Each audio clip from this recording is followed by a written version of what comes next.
De Niterói. Niterói, mano, rapaz, Niterói tá em todo lugar. Niterói tá Terra em todo boa. lugar. Só falta o Ricardo Arona, que é o cara que mora do lado da minha Ele casa. nunca foi? E é ruim de tirar o cara da toca, irmão. Encontro com Taquatiara, ele né? toda terça e quinta eu levo meu filho no jiu-jitsu. A gente para no Puro Suco e de vez em quando ele tá lá. Fala, Ricardo. Fala, Alexandre. Vou lá. Te prometo. Eu vou. Eu vi que, porra, a Kira foi. Tenho que ir, cara. Deixa comigo, tem uma novidade aí. Fala, valeu. Como que vai, cara? Acho que só o Paulão para tirar o Arona de casa. O que mais me impressiona é que ele não tem noção da relevância que ainda possui, apesar de ter parado há muito tempo. Porque muita gente dá valor para caras que pavimentaram tudo que levou a gente a ter a condição de falar sobre isso que a gente está falando aqui agora. Eu falei há pouco tempo atrás num podcast que hoje tudo que a gente vivencia de maneira específica, hoje é tudo muito específico. Você tem um Gordon Ryan que representa o grappling, mas só faz grappling. Você tem os caras do MMA que só fazem MMA. Você tem os caras do jiu-jitsu, que é o Mika e companhia, que só fazem jiu-jitsu. Não, o Mika faz o sem kimono e o de kimono. O Gordo é só o sem kimono. O Gordo é só o sem kimono. Na sua época, que você competia no jiu-jitsu, você tinha Murilo, Ricardo, essa galera tudo. que lutavam no Mundial. Mundial de Jiu-Jitsu, aí lutava Abu Dhabi, Pride, aí lutava Pride. TCC. Entende? Eu fiz isso também. Você fez isso, exatamente.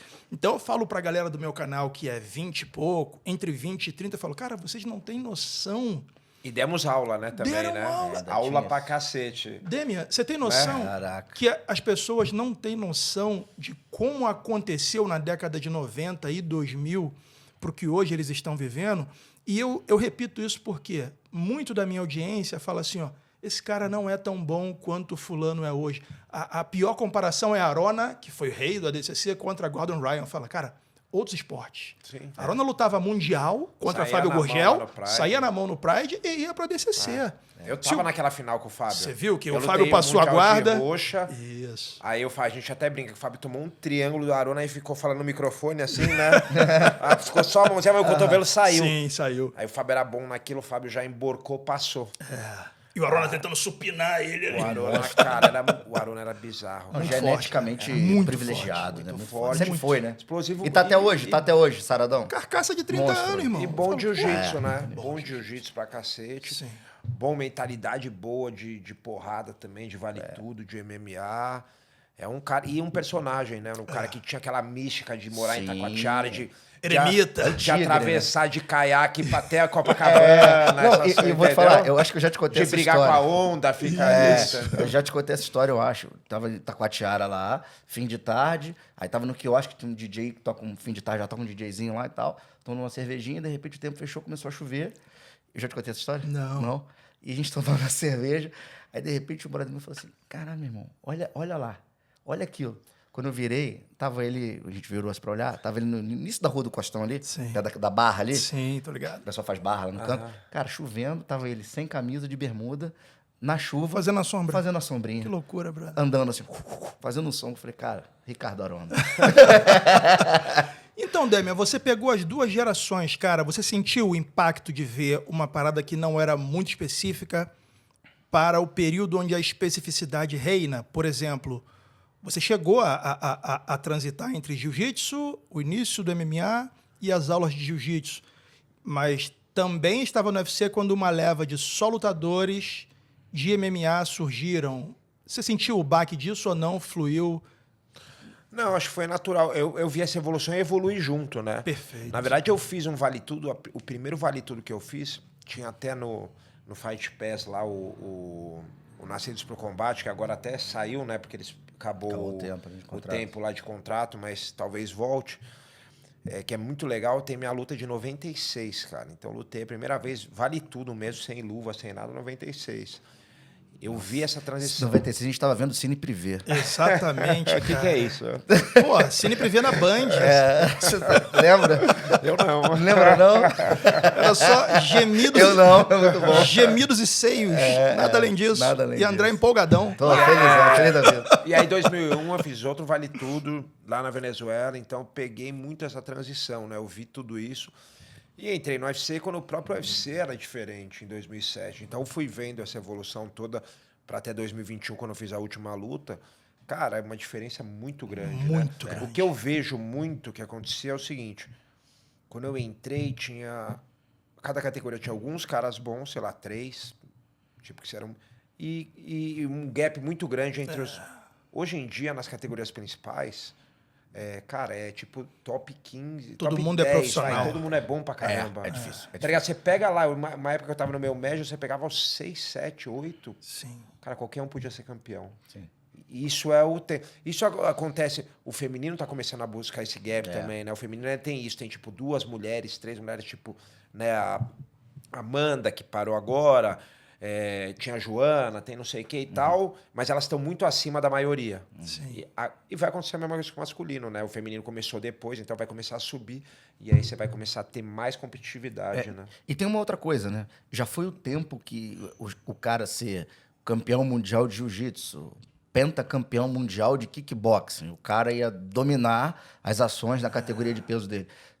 Essa evolução que você citou trouxe atletas que, às vezes, o cara não tem background nenhum de luta. Verdade. E um monstro. O Volkanovski, que é um cara que a gente cita bastante de conversa, né? Ele é diferente. Diferente. Então, e foi ontem, conversando com o Caio Borralho, muitos dos wrestlers que a gente vê daqui e bate palma são segunda divisão da NCAA. Kamaru nunca foi primeira divisão. Sim. Caim Velasquez nunca foi primeira divisão. Ele é o American da segunda divisão. É um cara MMA, irmão.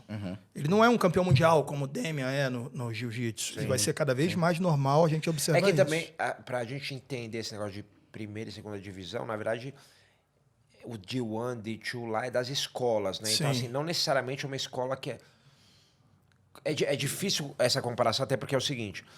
Às vezes é uma escola que é D2, que não é o mesmo nível da outra, mas não é porque ela, às vezes, que eu entendo, né? Pelo menos não é no mesmo nível de wrestling, no mesmo nível de tudo, assim, dos estudos em geral. Entendi. Então, Local. você acaba indo... Só que, naturalmente, os melhores wrestlers vão pra São D1 colhidos- porque a D1 recruta eles. Exato. Mas não quer dizer que não tem excelentes wrestlers do mesmo nível, talvez, ou vários do mesmo nível da D2 na D1, Perfeito, entendeu? perfeito. Tipo, não é que uma segunda divisão que, tipo assim, igual a segunda divisão de futebol. Sim. Né? Em geral, acho que a D1 vai ter mais... até porque cara as seleções muito bom, saem de lá, né? As seleções. saem de lá. Exato. Mas a D2 também tem muito cara no mesmo nível, entendeu? E lá tem uma história de CEP também, né?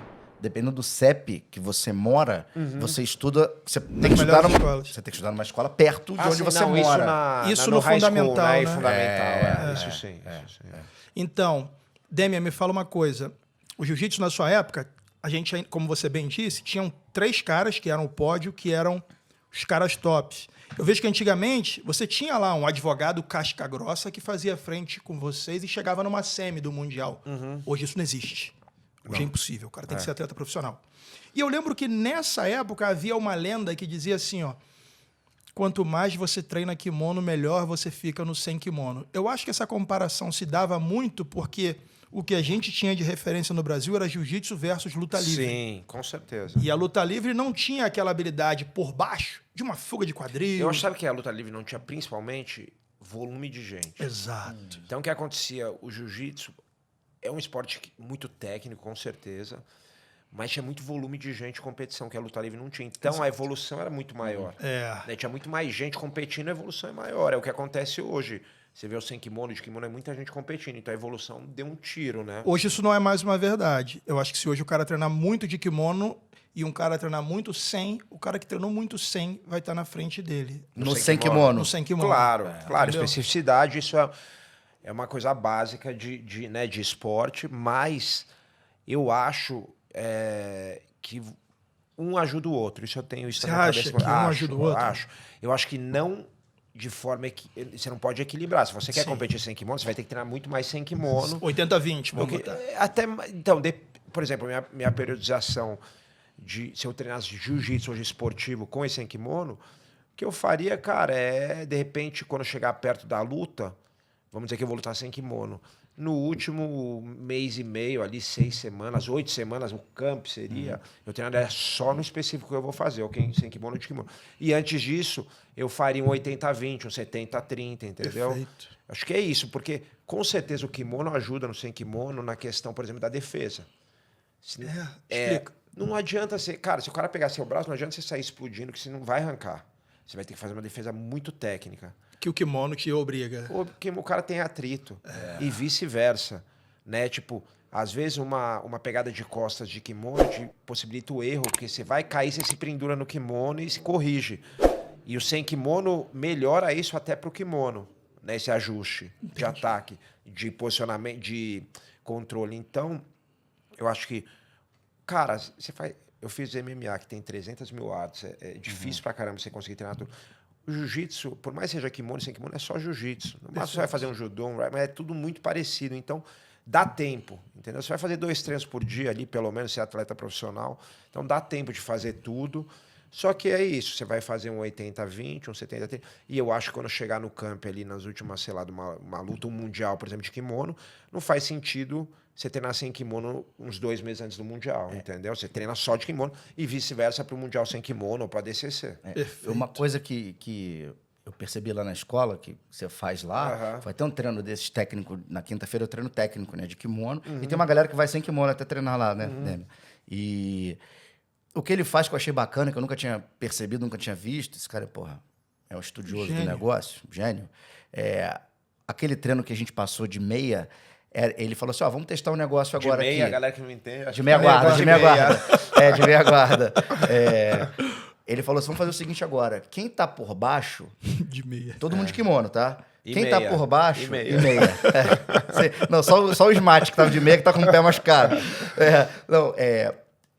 Sem fazer pegada. Agora eu quero que raspe sem fazer pegada. Como assim? Repete. Quem tá por baixo... Quem tá por baixo, fazendo meia guarda, de kimono... Sem fazer tinha pegada. que raspar o cara de cima... Sem segurar o kimono. Sem segurar o kimono.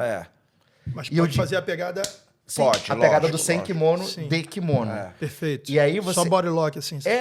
E te abre um leque que... E ele falou assim, vocês vão ver que vocês vão acabar descobrindo outras situações. E o de cima pode fazer pegada. O de cima podia. O de cima podia, né, Demi? Acho que sim. E você acaba descobrindo assim, caraca, não posso segurar pano. Você descobre uma coisa que você não faria se você pudesse segurar o pano. A mão no Então cotovelo ali, você enriquece o teu jogo de kimono usando elementos sem kimono, você entende? Sim. Existe esse cross também que Sim, que é na base, na pré-base. Um cara desse, por exemplo, no nível de um Gordon. Eu tava agora ontem de manhã lá em San Diego com o Kainan. Kainan Duarte.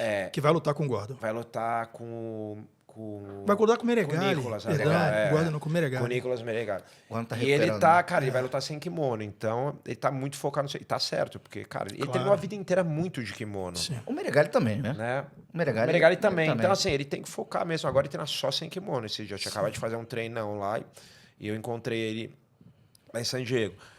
Mas eu acho que principalmente na base, na formação, é importante o cara fazer os dois, meio que equilibrado. E aí quando ele vira... Porque o pessoal fala, mas eu quero... Cara, calma, chega no nível dos caras primeiro ou perto disso, né? Então, de kimono, você diz? Os dois. Então, você vai treinar os dois e quando você vai chegar no nível de especialização, você vai mais para um, mais para outro, natural. Que você escolher. Mas, cara, você não perde treinando um ou treinando o outro, entendeu? Entendi. Você não perde, você não precisa ficar... Eu acho que se você treina...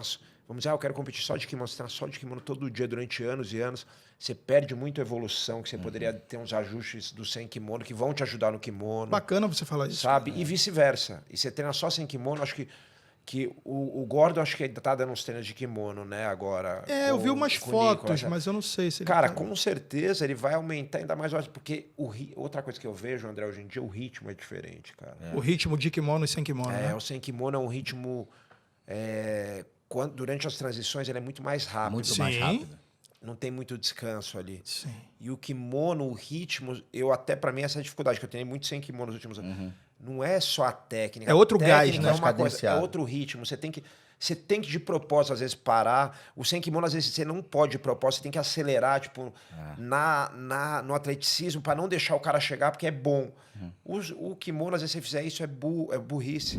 Você tem que parar ali, respirar, deixar o cara ganhar uma posiçãozinha ali, não ganhar, mas tipo, sabe? E aí fazer com mais calma, porque tem outro ajuste. Então, você entender o ritmo acho que psicologicamente mexe. Obrigado por ter assistido a esse corte. Caso você também queira viver de YouTube e ganhar até $3.000 no seu primeiro mês remunerado, não deixe de clicar no primeiro link na descrição desse vídeo. Caso queira assistir ao episódio completo, o segundo link na descrição desse vídeo é o link direto para o vídeo no YouTube. E caso você queira ouvir no seu celular, através da comunidade do Hotmart, em segundo plano, exatamente como funciona o Spotify, por R$ 3,99 na comunidade Connect no Hotmart, você ouve a todos os episódios no seu celular. Abraço!